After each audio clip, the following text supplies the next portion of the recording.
Welcome to I Have Something to Talk About. This is our second official podcast episode. And I have something I want to talk about today. I'm super excited. First of all, I'm Tatiana. I'm Brooklyn. Nice to see you all again. Yeah, anyways, you have something to talk about. I do have something Lay it on me, babe. I'm excited. Okay, so around here, in Hillbilly, you know where we live. It's a prison. A luxury is Chinese food. Oh my gosh. A luxury. We love to do Chinese food. It costs you literally your firstborn child to buy Chinese food. Does it ever? But that's not what I want to talk about. What I want to talk about is when you're going and you get the food. First of all, where do you get your Chinese food from? You don't have to tell me which town. Just tell me, like... A1. Okay. It's fine. I sense judgment. Nope, not towards you. And not towards that establishment either. Oh. It's just not my favorite. Oh. I have a favorite. We enjoy Skyway from my god. town. Like from town. Yeah. Yeah. Delicious. Who doesn't? Yeah. But again, you live a solid hour and a half away. That's an hour and 10 minutes from me. Yeah. Like, it's not just a half-hour drive. That's like... It's a really quick drive. Chinese food. It's like... Again, if you're driving my speed too, it's definitely not a half hour. I would 100% choose Skyway over any other one. You're the one who got me on there. What is it? The green onion soup? Is that what it's called? And the cakes? War wonton? No, the green onion cakes. Oh my gosh. And the war wonton soup. Oh my gosh. So good. Best. Again, kind of tying into what we were talking about last time about like ethnic foods and like I mean Chinese food where we're from is like very westernized Chinese food, but there are some good Chinese food places around where we live that do like really authentic or closer to authentic than what we grew up with. Yeah. And I'm like all about that. Yeah. Anyways, Chinese food. Yeah. Sorry, babe. So, okay, so you go to get takeout, Chinese takeout. For sure. Do you tip on that Chinese takeout? $5.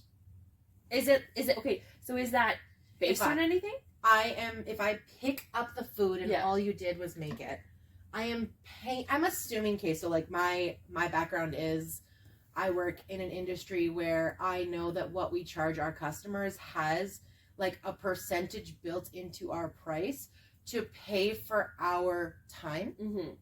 I assume that restaurants do the same. I know that when I get food from a restaurant, there's no way that the chicken parm that Boston Pizza is feeding me is $20 because that's a $20 chicken breast. I don't think so. Yeah. I'm paying for somebody to cook it for me. Yeah. And I'm paying for somebody who like knows what they're doing and has all their courses. So yeah. If you're paying $150 for a dinner for 8 Chinese food, okay? Because like that's kind of what we're talking about here. Yeah. Like when we order a dinner for 3, for us to have at home, just my husband and I, for like leftovers and shit to have for the week, easly $80. Oh yeah. Easily $80 from our local one in the town where we live. Yeah. Which not worth it. That's why we don't get it. Yeah. Okay. Not to say that the food's not good, but it's not that good. Yeah. I would be hard pressed to find food that was that good. Yeah. Anyways, I tip $5 for takeout. Anywhere you go. Anywhere I go. If I am picking it up myself and all you did was cook it, I'm tipping $5. Maybe that's shitty if you're in the service industry and you think that that's shitty. On takeout. Tasty, so I feel shitty about that. So I tip $5. But then sometimes I'm still like, oh, that feels really shitty. I sometimes I'll be like, okay, I will tip and I'll feel guilty and I'll tip. But other times I'm like, you're charging it in the price. You are. You're charging. You're making money off the food in the price for sure. And I didn't have service. Like I came here, I picked it up, and I left. Like, and chances are I called ahead and said, so it wasn't like I'm waiting for you to make the food. No, I called you and I said, and you told me how long it's going to be, and I showed up exactly, right? Like I will tip if I show up late.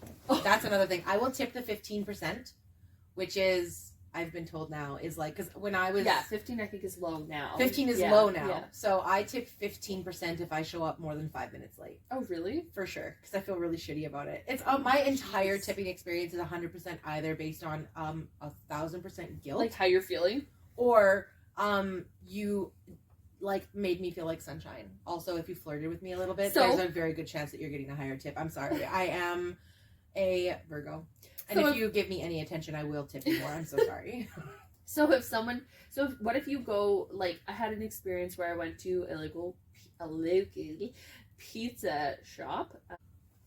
I went through the drive-thru and she was completely snotty with me. And okay, so I was at work and I was picking up for me and the other girls. So some gave me cash and I had my debit card, so I paid cash for some, and I didn't want to do it all in one transaction because I wanted to be able to give so and so their cash back. Right. I wanted to give so and so their change back, right? Totes. So I said, "Oh, can I pay for them separately?" She, one, opened the window, didn't even acknowledge me, and then two, seemed really upset that I even dared to individually pay for the dishes, and I like felt so crappy at the end. I was like, I'm not tipping you. Like, yeah, like, because like, what is the appropriate response there? If I'm going to be difficult, should I go inside?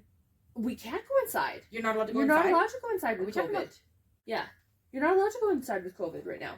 Really? Yeah. Oh, okay. All right. Yeah. So anyways, you're not allowed to go inside. No. Okay. You have to go through the drive-thru. You have to go through the drive-thru. Yeah. So will that affect your decision? So if you got to a drive-thru window and it seemed like the person was really short, didn't seem like they were interested in your business at all, would you still tip $5 just because you're an emotional response to it? I would probably still tip $5 because you would feel guilty about not doing it. I just feel like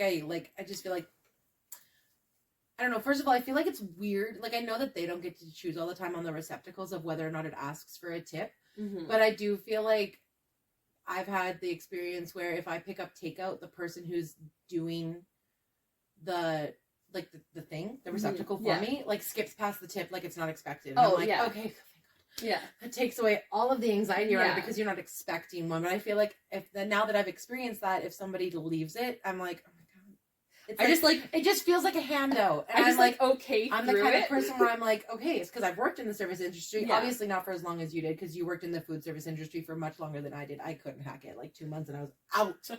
No, thank you. I started really young, though. You did start really young.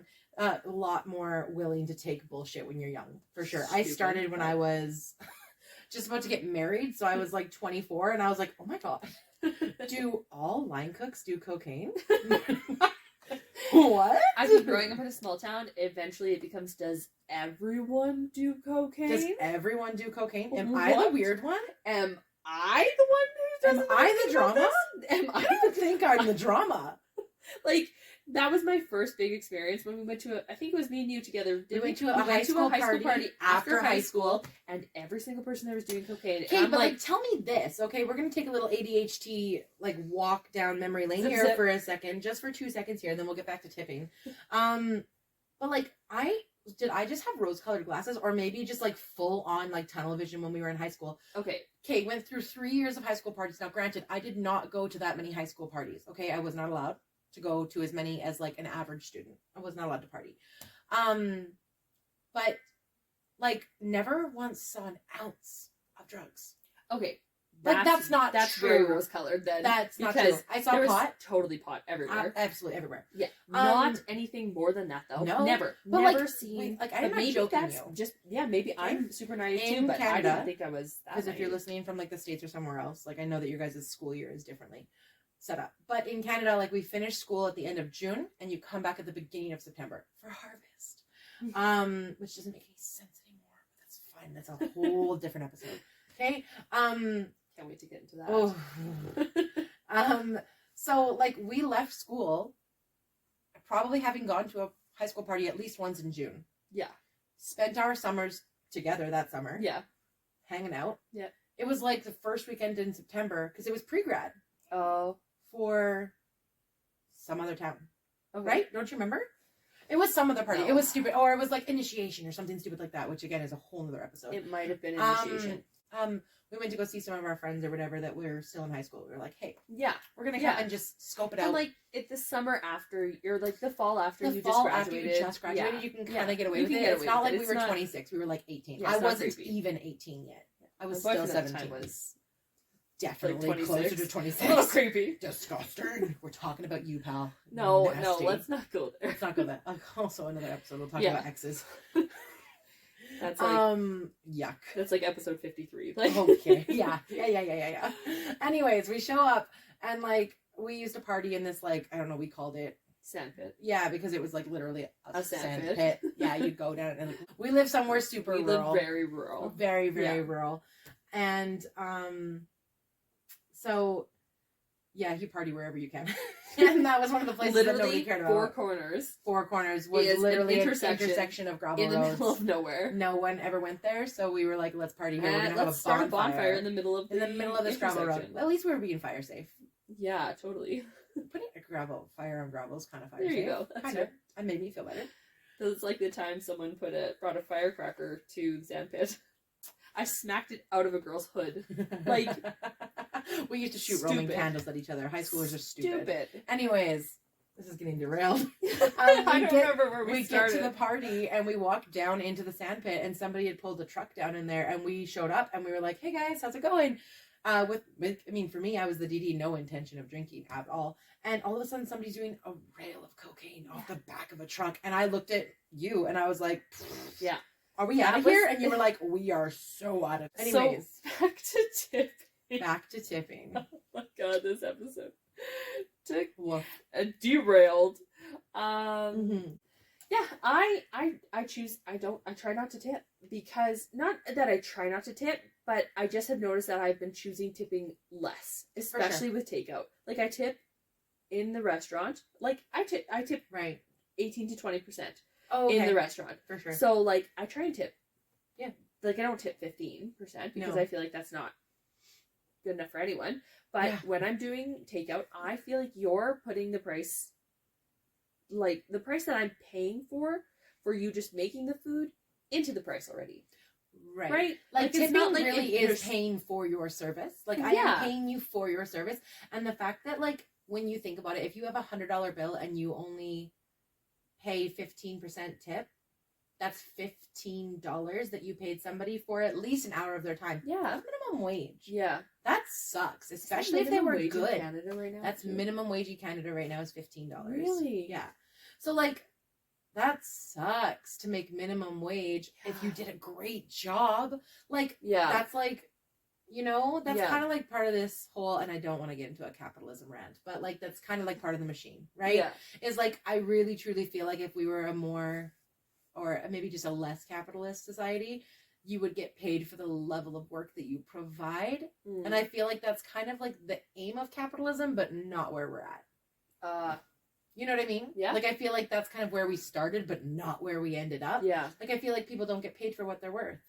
Well, and with the cost of living and groceries and everything just, like, doubling. And how much do you pay a week for groceries? Like, if you were to think about it, how much do you pay a week for groceries for your family of 4? I think that me and Chuck were talking about this today, and we pay a month probably $1,000 in groceries. That's it? I think so. Oh, but you guys have, like, farmers. Yeah, we don't pay for your own meat. Beef. You don't pay for that. Yeah, we don't pay for meat. Well, you do, but, like, it's a farm expense. Like, you're paying for feed and you're paying blah, blah, blah, exactly. Blah. But, like, it's not like you're paying $4 a pound for beef at the grocery store. Yeah, we don't have to buy ground beef at the grocery store. Right. And even eggs. I've got the 2 chickens and the duck, so I really don't pay for eggs. No. I bought eggs today because I wanted to do some extra baking. But absolutely. For the most part, I don't buy eggs, so those are definite money savers for sure. For sure. And I butchered those roosters, so I've got some extra meat still in the freezer. You got some chicken in the freezer. Totally. Chicken's expensive. Yeah, all is expensive. It's all expensive. It's so expensive. So I think we were talking about it today, and I think we spend, like, on groceries, not just counting, like, cat food, cat litter, for like sure. those, like, on food alone. Exactly. I'd say probably $1,000 a month. Okay. What do you? Do you have it worked down to the week?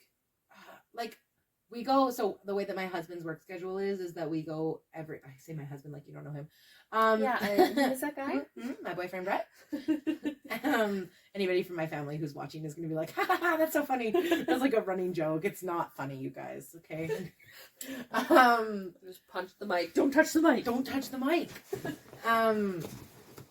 So every 2 weeks we go grocery shopping on the day that he gets paid, just because it's, like, easier for us to budget that way. We both super suck at budgeting, so we just go, like, every other Friday. We're like, yep, today's the grocery day, we're going, and I made a list and we're gonna go, and I'm gonna check it twice. And so we spend anywhere from, depending on how meat heavy of a week I have planned, because like we don't live on a farm, we don't have our own cows and stuff like that, so we get a little bit of meat like that, but not a ton. We buy most of our chicken, like almost all of our chicken. We buy, we get most of our beef for free because his parents have a farm. So we get, we also get all of our eggs for free.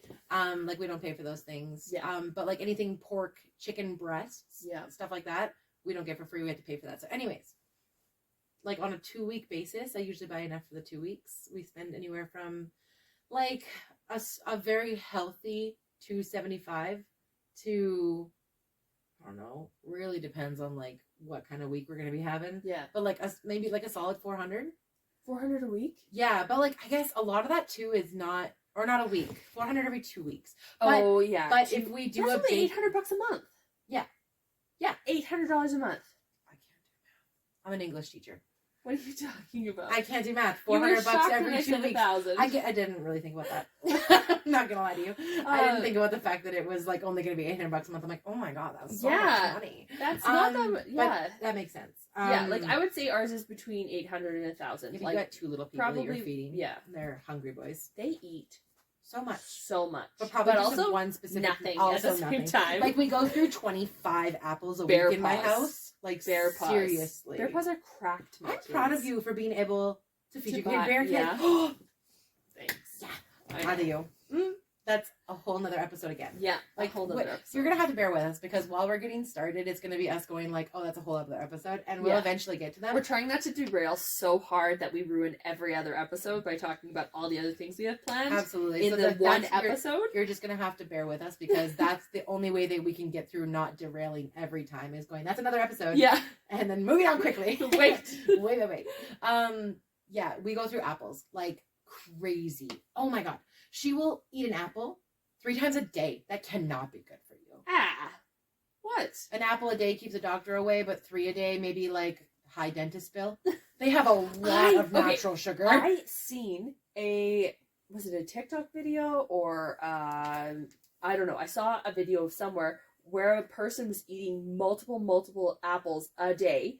And it actually showed the erosion of their front teeth. Yeah, they're kind of acidic. Right? And like they have a lot of citric acid. Am I right? Maybe I don't know. Maybe I'm not a scientist. No, they seem pretty acidic, and they also have so much natural sugar. So like we have to cap her off. Like we have 1 apple a day now. Like she that's her apple that she can get at. The rest of them are put away where she can't get them in the fridge. Good. And, like, that's her apple that day. And if she eats it early, that sucks to be you. Yeah. There's definitely a thing with too much. You know, just moderation. Like, and the kids, you know, they just know that it's something that they love. They want the one thing. Yeah, really exactly. Good. We actually, like... Leo will drink... He is like, milk.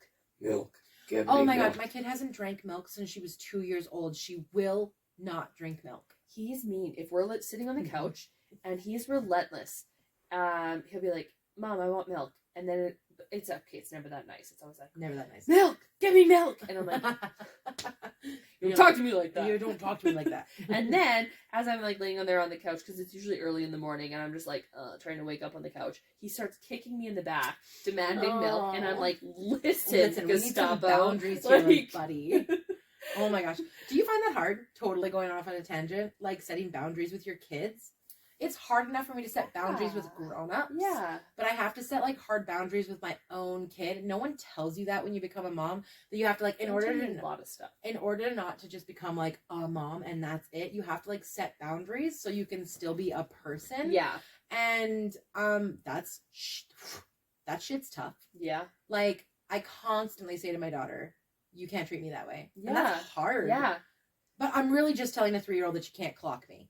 Like, I'm really just telling a 3-year-old that, like, because, again, we talked about in another episode about how they don't start developing empathy until they're 4. Yeah. So, like, she doesn't know see that punching in the face is super rude and not nice, and it actually genuinely hurts my feelings. Yeah. And I can, like, express that to her, and she's like, I super don't care. Yeah. And I'm like, that's cool for you, but for real crying, friend, and not because it hurt, but because you hurt my feelings. Yeah, they're, like, Leo for sure is mean. Axel, like, he definitely, like, being 5, definitely has so much more empathy. Oh, but you can like see it. Yes. You can, and like when I talk to you on the phone, I can hear it in the way he talks. Yeah.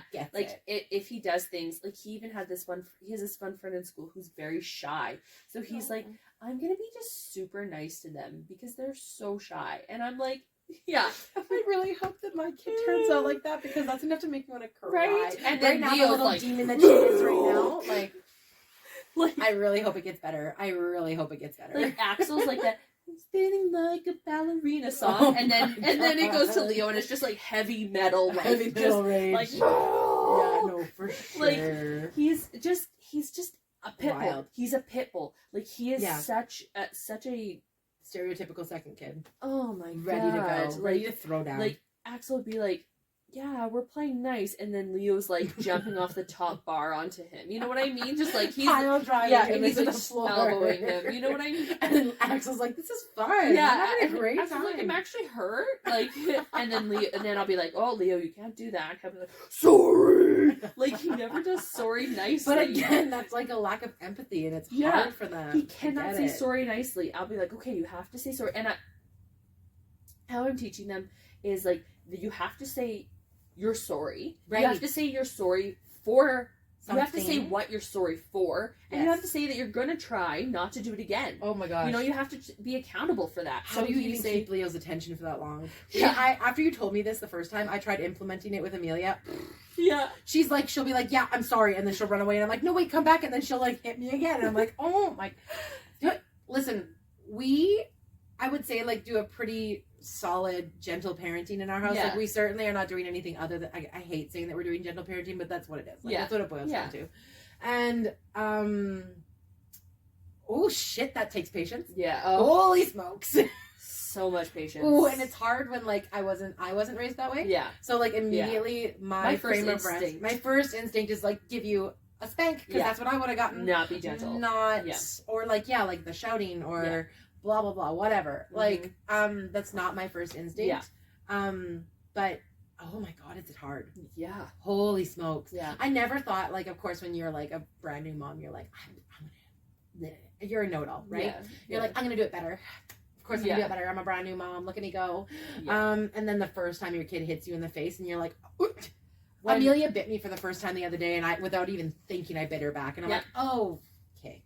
Well, that's not. Leo was a biter. Yeah. He was a biter for a very long time. You touched the mic. I touched the mic. Leo was a biter for a very long time and he's just getting out of it now where you can like he still will bite Chuck. Yeah. Like if Chuck's giving him a hug or he's pretending to cuddle on his leg, he will bite him. Yeah, for sure. Almost 60% of the time. You know? Like that's seriously. A solid amount. It is. God. It's enough that you don't trust the molasses. You don't. You're like when he was like close to you because you will bite me. When he was 7 months old and he would like lay on your shoulder, you were getting a bite. It was coming. For sure. And it got to the point where I started biting him back. He did not care. One bit. So what are you supposed to do? What do you do? Okay, so that's the part that sucks. Is like when the gentle parenting doesn't work, or it doesn't feel like it's working. Where does it go from here? And then you bite them back, and it still doesn't work. I guess that's where the gentle parenting consistency comes in, though. It has to. Or like realizing that they're biting for a different reason. It's not that they're just being an asshole. Yeah, which they are. Which totally feels like it. She like for real bit me the other day, and I was like, okay, I'm going to ignore that it's happening. And I don't know why I thought that. I've never seen any literature that's like, you should just ignore that your child's biting you. And I was like, okay, she can't bite. Because I think this is why. Because until that point, she had never bitten me hard. It was always like a little chomp because she was frustrated. And she was like, ah. And then she immediately released. Yeah. And so I was kind of like, I don't know, maybe I was feeling a little bit cocky. I was like, she won't bite me that hard and it'll be over soon. So like, I'm just going to pretend it's not happening. Yeah. If I don't give her a reaction, maybe she won't do it again. Yeah. Oh no. I had a bruise. No. Yep. She for sure bit me so hard. And then that's immediately when I was like, okay, well that's not okay. So I bit her back. And then I was like, that's a 3-year-old. Yeah. Like I didn't obviously bite her hard enough to leave a mark on her. I have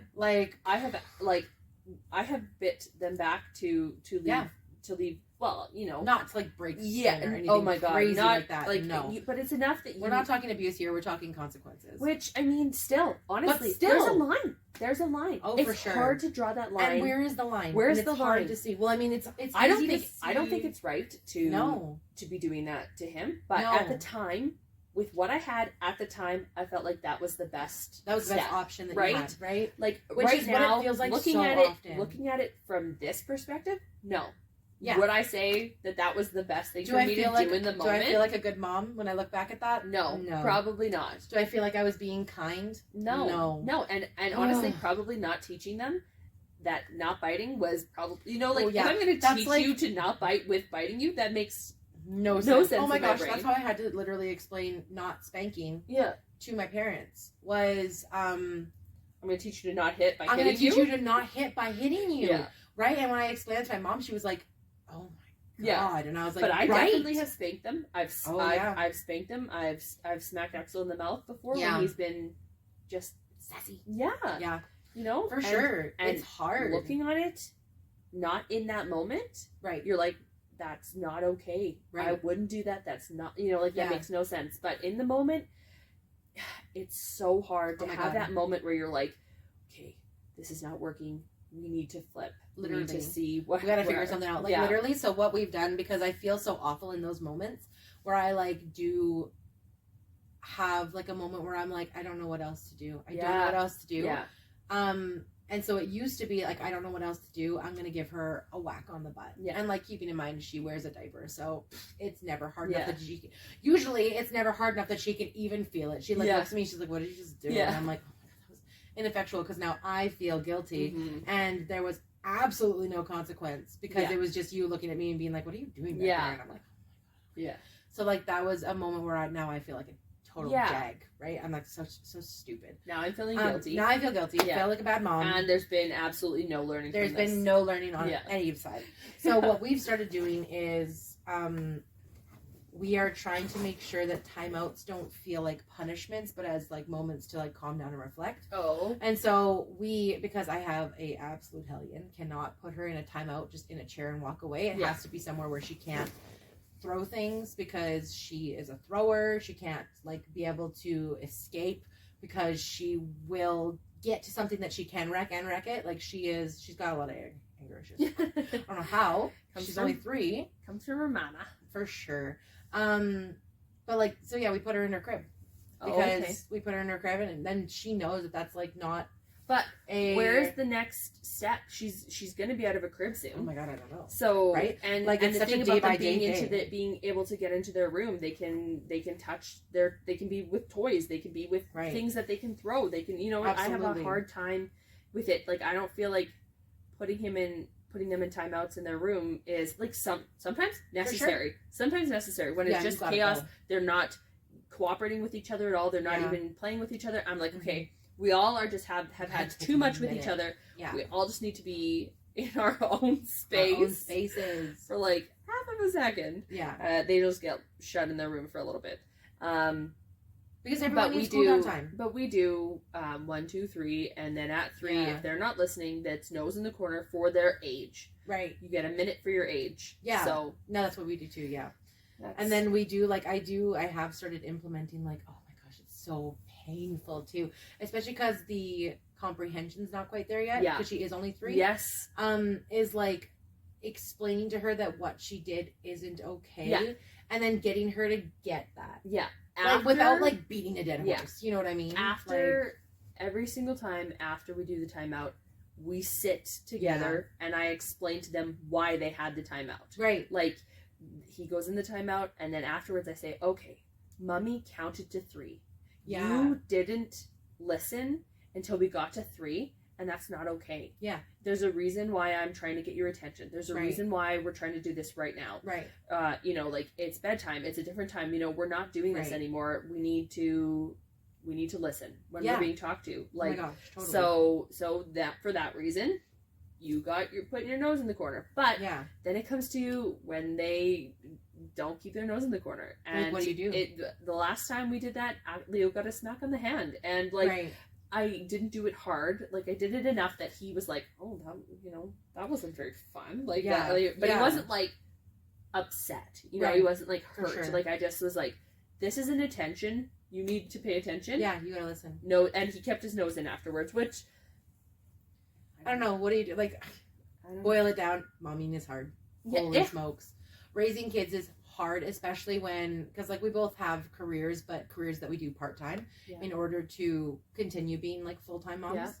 And oh my God, like I wouldn't give up being home with my kid for the world, but also, oh my God, there are days where my husband gets home and I'm like, see ya.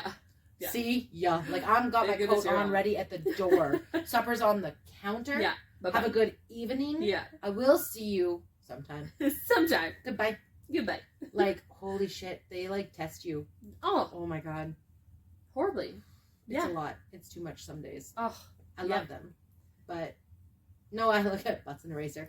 I don't want to erase my I love them. I do love her, but whoa. But butts and eraser. But whoa.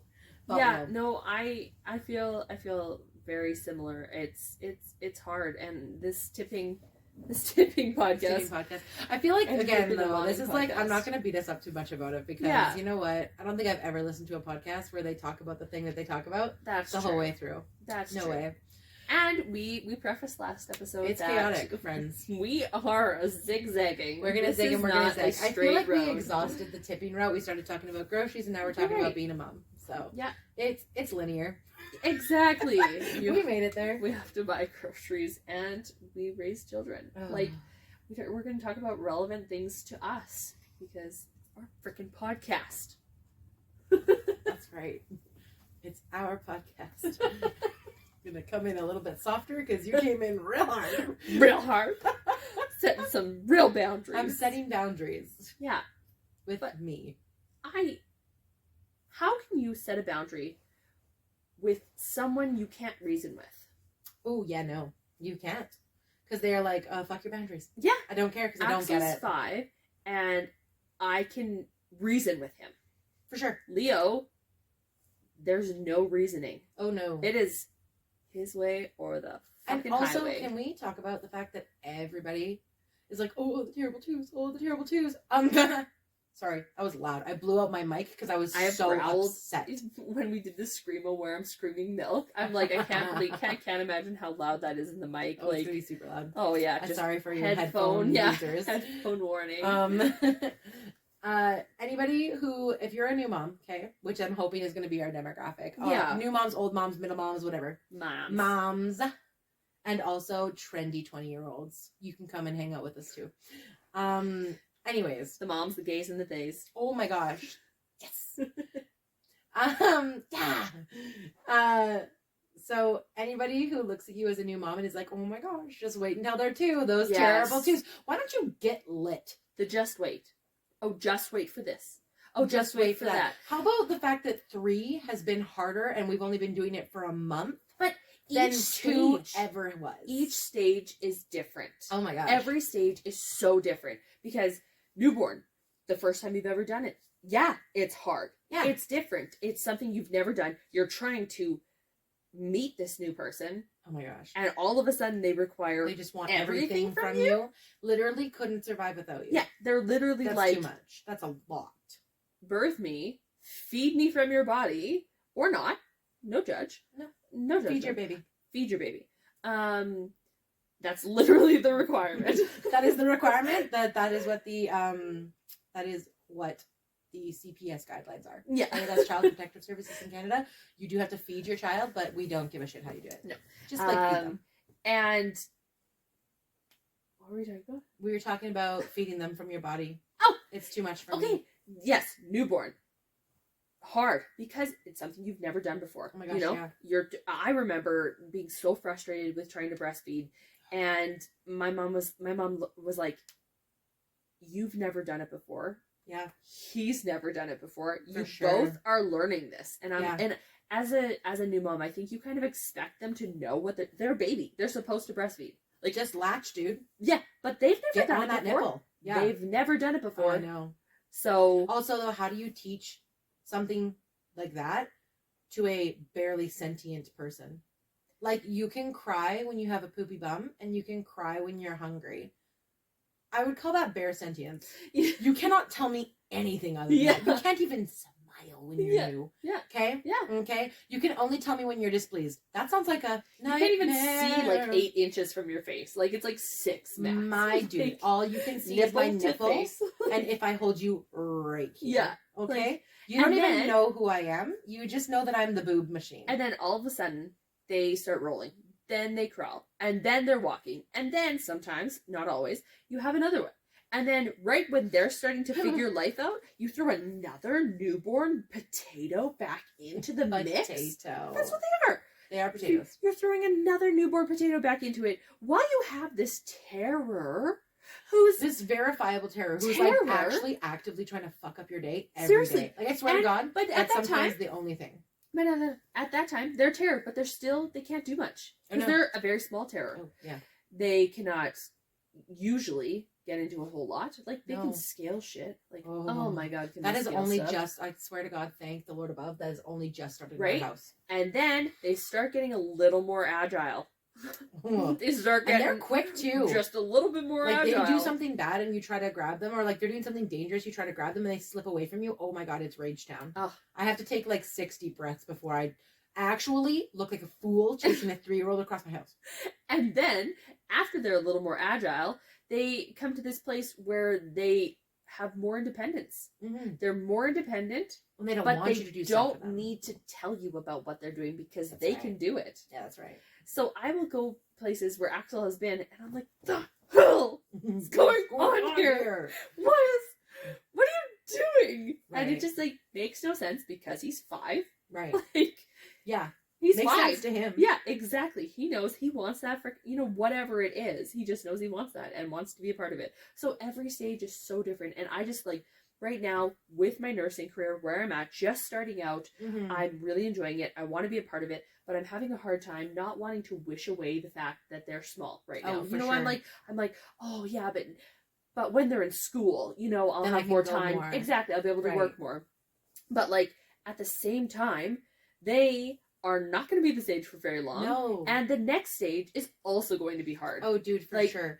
Like, we have people in our lives who are, like, incredibly successful, like, career-orientated people. And so they, like, when we had Amelia, we decided that because I made significantly less money than Brett, I would take off our entire maternity leave. Like, I would take the whole thing, and because in Canada, you can choose, you can split, right? You can choose who goes which weeks, and like all you have to do is like clear that with the government, whatever. You can do whatever you want. 12 or 18 months now. Right, yeah, 12 or 18 months, which is fantastic. Yeah. So like we took the full 12. Yeah. I took the full 12. Yeah. But we have people in our lives who are like super career orientated, and so they both took a little bit of time. They did a maternity and paternity. So they did the paternity leave. Yeah. And they got to switch back and forth, so they both could go back to work for like a couple months at a time. Oh, really? Interesting. Yeah, and they switched back and forth. But like again, they're both super career orientated, and like I feel there's like no winning, because if I was working full time, I'd feel like I was not being a good mom. Yeah, because we don't get them for very long. Associated with it, absolutely, especially as a woman. Oh, for sure. And if I was, and I am home full time, I'm working like part time now, but I am home full time, but I don't feel like I'm contributing monetarily to my household. Yeah, which sucks. Like, and I mean, it's not like we can't live off of Brett's salary, but and when you're at home having taking care of children like that all day, there's a mental toll that you get pulled through. There is a reason why I say that I'm crazy and enjoy teaching 8th graders, because sometimes being at school with 8th graders for 6 hours a day is better than being home with my 3-year-old for 6 hours a day. Like, I think being a mom has actually given me more perspective on how much I actually enjoyed my job. Yes. Because now I get to leave and it's a treat. Yeah. I go to work like 2, maybe 4 times a week. Yeah. Like up to 4 times a week. And every time I go, I'm like, oh, yeah. I used to tell everyone that I was going to have 6 kids and I was going to stay at home. And then I stayed at home with 1 child. And then you were like, no. And I'm like, oh my God, this is a lot. Exhausting. Yeah. Like, we only have 1. So much. And I can't even imagine throwing another potato in there. I can't imagine there being the 2 boys and then a potato. Ooh. We have cousins who fathom it. Yeah. They like have their oldest is like 9 and their youngest is 7. So like grade 2, they just had a baby, and she's like, The age, because I was like, oh my God, the age gap, right? That's what everybody talks about. Oh, the Yes. age gap. Oh my gosh. You were free and clear, man. Your kids are all gone. And she's like, that's why it's the perfect time. Yeah. I can give all of my time to this kid. Yeah. And but then you're stuck going through every one of those stages all over again. We also have a mutual friend who, like, very much the opposite, had like 1, 2, 3. Yeah. Bang, bang, bang. Yeah. And like also you're getting all those stages out so totally soon. Like wasn't even out of diapers with the first one before their last one was born. Yeah. And or maybe that's not quite true, because like I don't think the age gap would work right there. But like going through all of those stages at the right time or at the same time. Yeah. And for sure. I can see a lot of like pluses to that as well. Like I can see how it would be beneficial to get that out of the way, and then you're moving on to the older stages. Like right now, when I think about having the 2 and then throwing a potato back in, I like how newborns got to a potato house. I have a hard time. I have a hard time fathoming it. Oh my gosh! Like I can't. I don't want to. And both of us have an age gap between our last siblings and us, right? Like there's 13 years between you and your youngest, and there's 9 between me and my youngest. Siblings. Just to clarify. Yeah, not children. I don't siblings. have like a 13-year-old child out there somewhere. No, between siblings. Me and my youngest sibling, there's 13. And between me and my middle sibling, there's 5. So like, there's 2 between me and my next, and then 9 between me and the youngest. And so we come from that where, you know, like there was like 2 closer, and then there's a gap, and then so I see it like my mom was kind of through the stages for sure, and then you goes back through the stages. And right now your mom's probably in that last stage, you know, right? Oh my gosh, not stage. My mom is like right now going through puberty, high school again, and like we talk consistently about like she's like, oh my God, because she's like in her 50s. Early 50s, just in case you're watching, Mom, okay? I won't do you dirty like that, okay? early 50s, barely like in her 50s, okay? Actually, I take it 29. Back, she's in her 40s. And she's going through the whole high school puberty thing again, and oh my God, it's exhausting. She calls me and she's like, oh my gosh, I don't remember it being this shitty, and I'm like, I think you just, because you did it 1, 2, 1 right after the other, like. And 5 years isn't even right after the other, and then having like what's between Lana and Sammy, like 8 year gap, and then you're back to high school. Oh yeah, I was going to my first year of university when my sister was in grade 1. Oh, so like my mom was sending me off to uni as she was putting her last kid into grade 1. Disgusting. So hard. Hate that for her. Hate that for me. Love my sister. Don't get me wrong. Also, Sammy, if you're watching, love you so much, baby. Also, stop it. Whatever you're doing, stop it. Probably making fun of me. Stop it. Vaughn's 19. Disgusting. Also, can't handle that. 19. That is a frickin' That's a time. Baby. That's a time too, though. I feel very bad for your mom. I look back on when I was 19. Oh my God. We were getting into. I don't want to talk about what I was getting into. Trouble. Oh God, being 19 was rough. Oh, you look back on it all and you're like, oh my gosh, if I could do it again, I wouldn't. I would make more mistakes. That's true, for sure. If I actually tell my sister that all the time. Last little piece of wisdom here before this is a 50-minute one, so we're gonna have to cut her soon. Last piece of wisdom. I literally just shared this with Sam the other day. High school doesn't matter. No. High school doesn't matter. Like, and I know that if anybody on TikTok can see this right now and they're in high school, they're probably like, oh my gosh, these 2 old ladies. Yeah. Like, they don't know what they're talking about. No, I was you. Yeah. Okay? High school and feels again, like the as biggest... I'm saying this, I realized that somebody said this to me when I was also your age. And they were like, I was you. I remember. Yeah. No. I'm like, I was you. Don't touch the mic. I remember. Don't touch the mic. Okay? Nothing matters. Nobody cares. If you wore jeans 2 days in a row. So I just remember being in high school and thinking that the worst thing that could ever happen to my future was getting a suspension. Like, I thought that if I got a suspension in high school, that I would never get a job as a grown-up. That's not the case, my friends, okay? High school is the biggest thing that you go through at that time. You know, obviously. Sure. Like, high school is the biggest thing, and high school seems all-encompassing. It seems so important. But it's not. But it's not.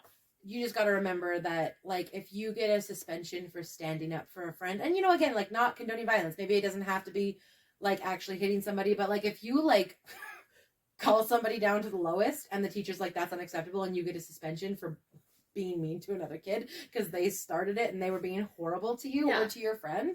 Like, it's okay I literally said to yourself. Sam, I was like, it's okay to stand up for yourself and it's okay to stand up for what's right. What was actually going on was there's some, I mean, like, what a world we live in. We live in a super rural town. Yeah. And my sister has the privilege of being friends with somebody who is out, which that's how small it is where we live. Yeah. Like, somebody in my sister's class is out and she gets barked at in the hallways, which fills me with a level of hatred and rage that I just can't even fathom. Yeah. And so I said to Sam, I was like, you got to stand up for your friends. Yeah. And a suspension is not the worst thing that's ever going to happen to you.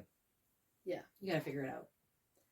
I think it takes a lot it's hard. of learning to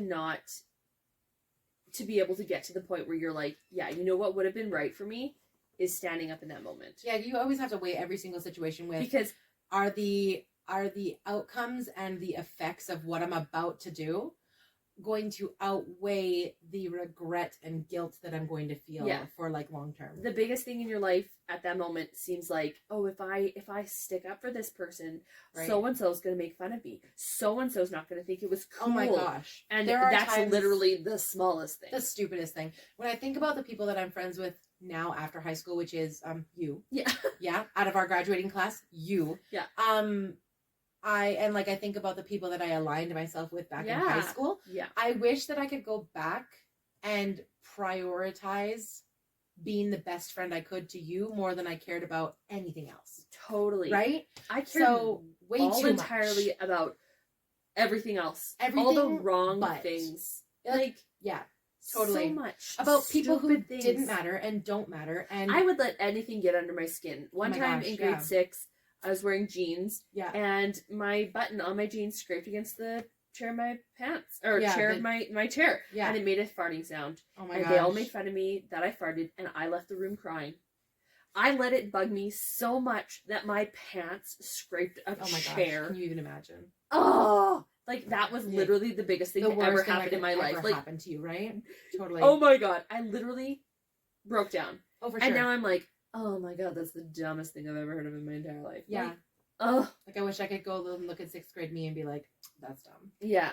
It's Don't not, like, really, it's not that, like... A girl in 6th grade told me I had a unibrow once, and I literally started, in 6th grade, okay, I was 12 years old, begged my mom to let me wax my eyebrows. Ridiculous. Stupid. Anyways, that was a lot to talk about. Yeah, we gotta cut it. We're gonna have to cut so much of this episode. Yeah. Anyways, sign off.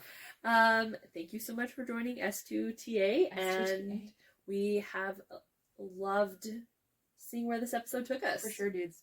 Absolutely. Bye. It's been great. Bye.